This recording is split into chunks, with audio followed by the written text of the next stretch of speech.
Hey guys, today I'm going to show you a PSP example of a game that plays really well.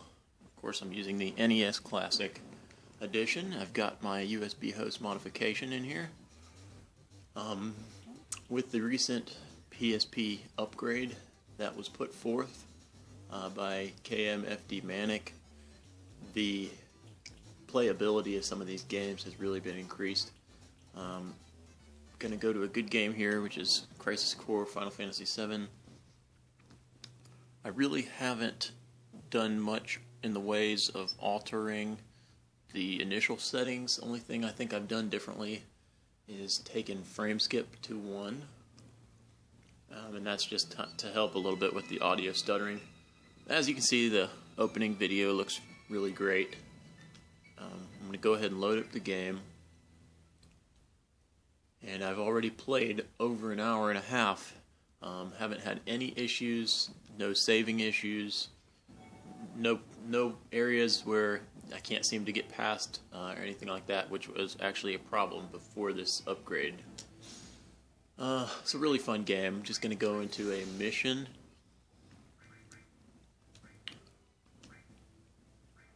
And it's anti-soldier monsters.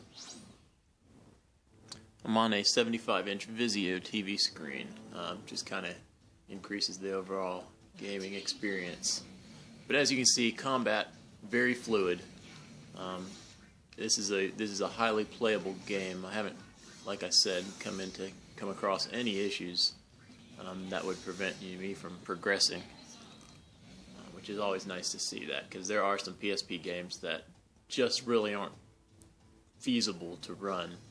At least not in their entirety, but this one really looks promising to me, that it could be played start to finish with really no issue. As you can see how fluid everything looks.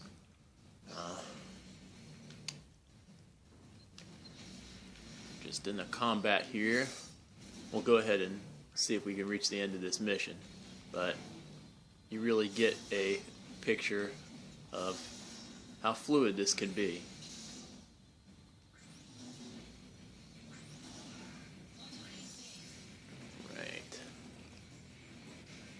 Hardly any slowdowns to speak of here.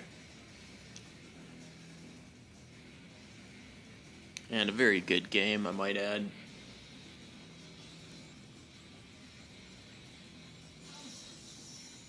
Power Surge. This is kind of like a limit break for those who have played Final Fantasy VII.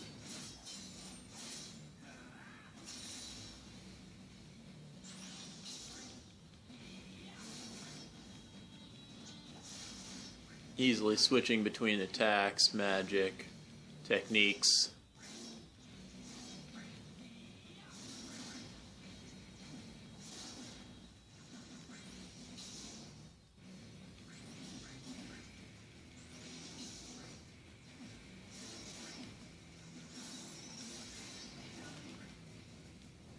Alright, you guys get the idea. I'm going to go ahead and go to loaded core, and I'm going to do 2048, which is the easiest way to exit a PSP game quickly without causing any issues. As an added bonus, I'm going to show you guys an example of disc switching on PS1. I would have to show you like a separate video to show how this exactly is set up, but I'll try my best to explain it. Let me take a multi-disc game like Final Fantasy VII, why not, since we're already playing Crisis Core. Let's go to Final Fantasy VII.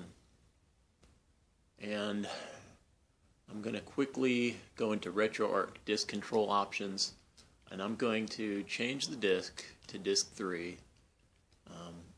And then I'm going to restart, which is going to give me the Sony logo. So the disk control that you saw me in just now, you won't be able to alter that unless you have done what I've done and created a playlist file. I've got a M3U file, which is what I dragged into HackG2 when I did a linked export.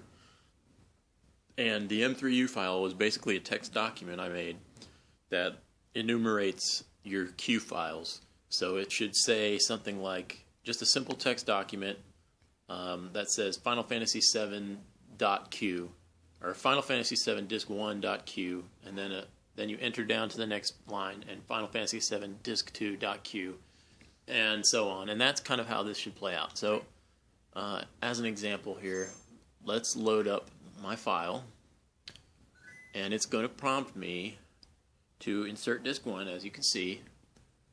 And now I go into RetroArch Disk Control. Once again, you're going to have your M3U set up to be able to change the disk index like I'm doing. But I'm going to cycle the disk tray status, which is the virtual equivalent of opening the CD tray. That'll let you change between disks. So I'm going to go to Disk 1, and then you have to cycle tray status one more time, which is virtually going to close that tray. Now I'm going to resume, and we should have a successful disk switch.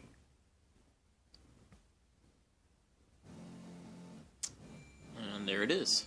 So basically, it'll work the same way as it just worked if you reach the end of Disk 1 and you need to load Disk 2, and so on and so on. Overall, it's a very easy way of swapping disks on PS1, and PS1 has been an excellent format for the NES or SNES Classic Edition. It just runs really smoothly.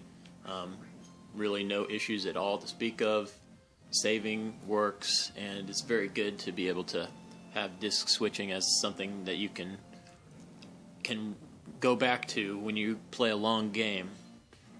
So that's going to conclude today's video.